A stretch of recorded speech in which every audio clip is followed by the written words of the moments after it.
Hello guys, welcome to competition Adda. तो आज हम लोग देखने जा रहे हैं केमिस्ट्री के महत्वपूर्ण 20 क्वेश्चंस जो कि हिंदी और इंग्लिश मीडियम दोनों में लिखा हुआ है, जो कि विभिन्न परीक्षाओं में बार बार रिपीट होते रहता है। तो चलिए फ्रेंड, हम लोग शुरू करते हैं। तो आज का हम लोग का पहला प्रश्न है, केमिस्ट्री शब्द की उत्पत्ति किस शब्द से हुई। यहाँ पर दिया हुआ है फ्रेंड कि केमिस्ट्री शब्द की उत्पत्ति किस शब्द से हुई। तो इसका इंग्लिश में दिया हुआ है कि from which word chemistry word is origin, यानी कि केमिस्ट्री शब्द की उत्पत्ति किस शब्द से हुई। तो यहाँ पर हम लोग का आंसर क्या हो जाएगा, कीमिया। कीमिया शब्द से दोस्तों केमिस्ट्री शब्द की उत्पत्ति हुई है।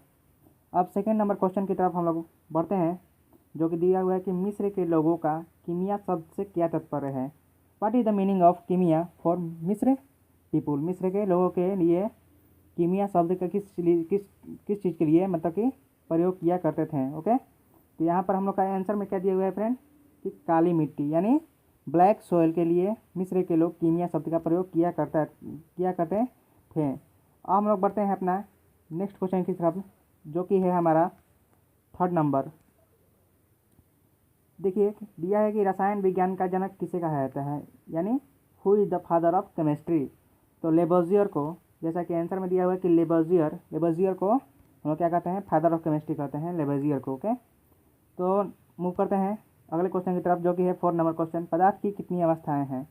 पदार्थ की 5 अवस्थाएं हैं, जैसा कि हम लोग पढ़ते हैं छोटे क्लास में 3 स्टेट्स ऑफ मैटर, लेकिन यहाँ पर हम लोग को पढ़ना है, आंसर में देना होगा कि 5 स्टेट ऑफ मैटर। तो कौन कौन है, ठोस यानी सॉलिड, द्रव लिक्विड, गैस यानी मतलब गैस, और प्लाज्मा, और उसके बाद 5th नंबर क्या दिया है कि बोस आइंस्टाइन कंडेंसेट। तो यह हमारे 5 तरह के क्या है कि 5 तरह के पदार्थ के अवस्थाएं हैं। तो अब आई होप आप लोग को क्लियर हो रहा होगा। अब बढ़ते हैं हम लोग अपना 4 नंबर क्वेश्चन की तरफ। दिया हुआ है कि धरती पर पाए जाने वाला सबसे अधिक मात्रा में कौन तत्व है, यानी कि कौन तत्व धरती पर हमारा सबसे अधिक मात्रा में पाया जाता है। इसे इंग्लिश में क्या हो जाएगा कि which element is found in more quantity on the earth. दिया हुआ एक बार रिपीट करते हैं, विच element is found in more quantity on the earth. तो हम लोग आंसर क्या हो जाएगा फ्रेंड, ऑक्सीजन, यानी ऑक्सीजन हो जाएगा 46.60%। ओके, क्या होगा, ऑक्सीजन हो जाएगा 46.60%।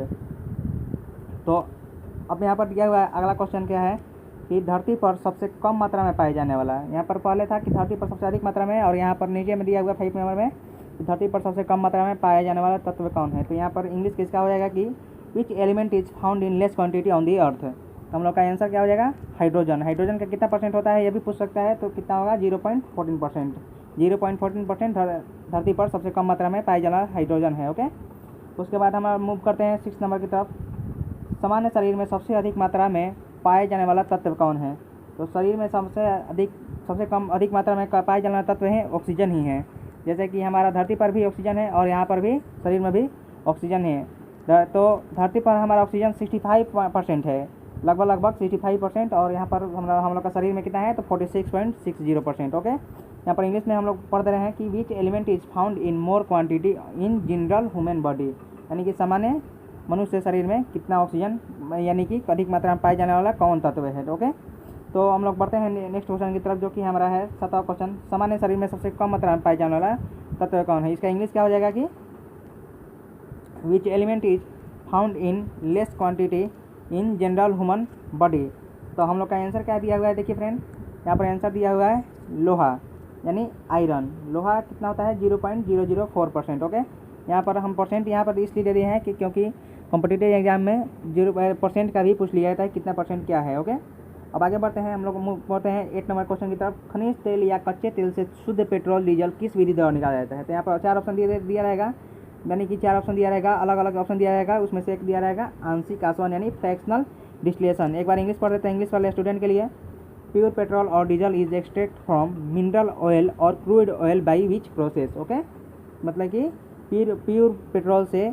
प्योर पेट्रोल जो पाया जाता है क्रूड ऑयल हो यानी कच्चे तेल हो या खनिज तेल हो, मिनरल ऑयल। ओके, उसको प्रोसेस को हम लोग क्या कहते हैं। ओके, तो हम लोग क्या कहते हैं उसको फ्रैक्शनल डिस्टिलेशन कहते हैं। Fractional distillation. आई होप आप लोग को इतना समझ में आया होगा। अब हम लोग बढ़ते हैं नेक्स्ट क्वेश्चन की तरफ, जो कि है हमारा 9th क्वेश्चन। नाभिक में पाए जाने वाले तत्व कौन कौन है? तो विच element is found in nucleus. तो हम जैसा कि जानते हैं इलेक्ट्रॉन, प्रोटॉन और न्यूट्रॉन, तीन पाया जाता है, इलेक्ट्रॉन, प्रोटॉन और न्यूट्रॉन। अब हम लोग बढ़ते हैं नेक्स्ट क्वेश्चन की तरफ, जो कि है हमारा 10th number question. 10th number question में दिया है कि इलेक्ट्रॉन की खोज किसने की? इलेक्ट्रॉन की खोज किसने की? Who discovered electron? Who discovered electron? तो यहाँ पर हम लोग का आंसर क्या हो जाएगा? J Thomson.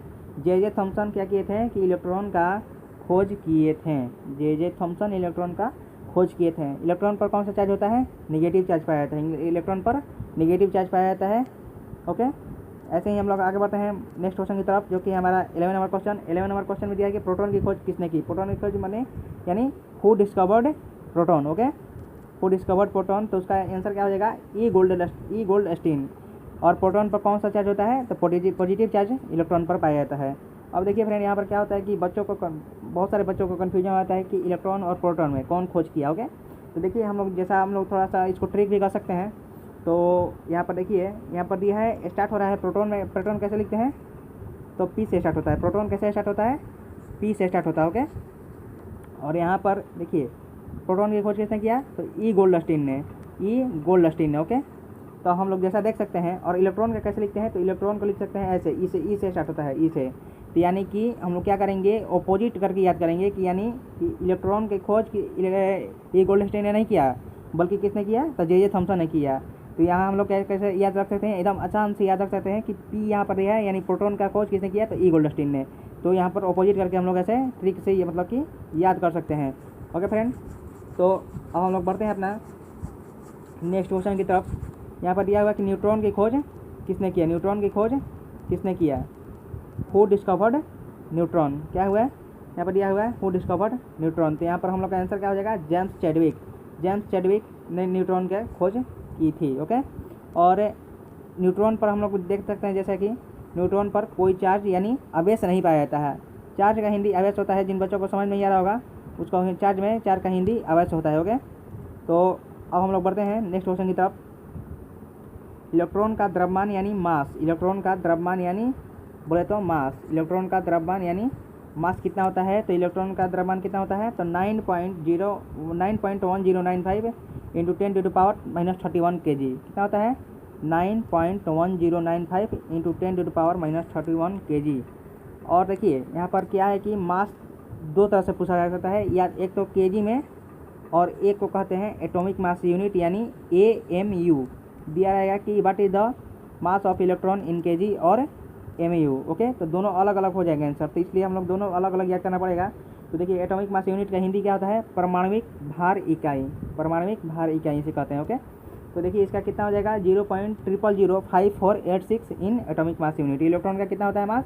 0.005486 atomic mass unit. Okay, तो हम लोग आई होप आप लोग को समझ में आ रहा होगा। तो अब बढ़ते हैं नेक्स्ट क्वेश्चन की तरफ, जो कि है हमारा 14 नंबर क्वेश्चन। प्रोटॉन का द्रव्यमान यानी मास कितना होता है? तो प्रोटॉन का कितना होता है? 1.6726 इंटू 10⁻⁻27 kg। ओके, ऐसे ही एटॉमिक मास यूनिट में कितना हो जाएगा? 1.0073335 एटॉमिक मास यूनिट यानी परमाणविक भार इकाई। परमाणविक भार इकाई हो जाएगा। ओके, अब हम लोग देखते हैं न्यूट्रॉन का द्रव्यमान यानी न्यूट्रॉन का mass. What is the mass of neutron? Okay, तो यहाँ पर हो जाएगा 1.6749 इंटू 10⁻⁻27 kg। और एटॉमिक मास यूनिट में पूछ लेगा तो वहाँ पर हो जाएगा 1.00865 एटॉमिक मास यूनिट। तो 15 क्वेश्चन हो गया। अब हम लोग का बचा है 5 क्वेश्चन, तो आगे बढ़ते हैं, देखते हैं। तो यहाँ पर लिखा है 16 में कि 1 मोल इक्वल टू कितना होता है? 1 मोल इक्वल टू कितना होता है? तो हम लोग 1 मोल बराबर कितना हो जाएगा? 6.022 इंटू 10⁻23। अब देख रहे हैं यहाँ पर कितना लिखा हुआ है, तो हम लोग को पूरा नहीं याद करना है, बल्कि हम लोग को 6.022 इतना ही हम लोग काफ़ी है, इतना ही याद रखते हैं कि 6.022 इंटू 10⁻⁻23। ओके, इतना ही होता है। ठीक है, ओके, तो अब आगे बढ़ते हैं। इसे क्या कहते हैं? एवोगाड्रो नंबर भी कहा जाता है। एवोगाड्रो नंबर भी कहा जा सकता है, तो इसलिए आप लोग कन्फ्यूज नहीं होगा। यहाँ पर दिया जा सकता है कि एवोगाड्रो नंबर कितना होता है, तो यहाँ पर कितना हो जाएगा? 6.022 इंटू 10⁻23। ओके, अब हम लोग बढ़ते हैं नेक्स्ट क्वेश्चन की तरफ, जो कि है हमारा कार्बन के कितने ग्राम को 1 मोल कहा जाता है। कार्बन के कितने ग्राम को 1 मोल कहा जाता है। तो यहाँ पर इंग्लिश में हिंदी में यहाँ पर आंसर हो जाएगा हमारा 12 ग्राम। ऐसे यहाँ पर इंग्लिश में कि इंग्लिश के बच्चों के लिए कोई दिक्कत नहीं होगा, इसलिए यहाँ पर इंग्लिश में नहीं लिखा हुआ है कि कार्बन के कितने ग्राम को 1 मोल कहा जाता है। तो इसमें कोई ज़्यादा समझने वाला बात नहीं है, तो इसलिए इसको इंग्लिश में नहीं लिखा गया है। तो आई होप आप लोग समझ रहे होंगे। तो 18 क्वेश्चन में दिया है कि समस्थानिक आइसोटॉप्स। देखिए यहाँ पर इंग्लिश का हिंदी अलग होता है, तो इसलिए अलग दिया हुआ है कि समस्थानिक यानी आइसोटॉप्स में किसकी संख्या बराबर होती है। ठीक, तो यहाँ पर दिया है प्रोटॉन्स। ओके, तो आंसर में क्वेश्चन ऑप्शन में दिया जाएगा इलेक्ट्रॉन, प्रोटॉन, न्यूट्रॉन। ओके, और नॉन ऑफ दिस हो जाएगा। तो यहाँ पर हम लोग का आंसर हो जाएगा प्रोटॉन। ओके, याद रखिएगा फ्रेंड, प्रोटॉन। अब आगे बढ़ते हैं। सबसे अधिक समस्थानिक आइसोटॉप्स वाला एलिमेंट कौन है। सबसे अधिक समस्थानिक यानी आइसोटॉप्स वाला एलिमेंट यानी तत्व कौन है। तो यहाँ पर है हमारा पोलोनियम। पोलोनियम का सिंबल क्या हो जाता है, PO। पोलोनियम का सिंबल PO। ओके, यहाँ पर सिंबल ही पूछ सकता है कि what is the symbol of polonium. तो यहाँ पर हम लोग का आंसर आराम से मार सकते हैं PO। मैंडलिफ ने अपना आवर्त नियम कब दिया। देखिए यहाँ पर हिंदी का इंग्लिश में थोड़ा ट्रांसफर करना था, तो इसके यहाँ पर ट्रांसफर कर दिया गया है कि ताकि आप लोगों को समझने में कोई परेशानी ना हो। तो देखिए यहाँ पर दिया हुआ है कि when Mendeleev give his periodic table. तो यहाँ पर हम लोग का क्या हो जाएगा आंसर फ्रेंड, 1869 में अपना मैंडलिफ ने अपना पीरियोडिक टेबल दिया था। आई होप आप लोग को 20 क्वेश्चन समझ में आया होगा आज का सेक्शन। यहाँ पर ये पार्ट 1 है, वैसे ही पार्ट 2 भी लाया जाएगा। तो आप लोग प्लीज़ चैनल को सब्सक्राइब कर लीजिए और बेल आइकन भी दबा दीजिएगा और ज़्यादा से ज़्यादा अपने स्टडी ग्रुप में शेयर कीजिए, ताकि और सभी बच्चे भी इसे क्वेश्चंस को मतलब कि देख सकें और ये इसे यूट्यूब चैनल से फ़ायदा उठा सकते हैं। तब तक के लिए जय हिंद, जय भारत।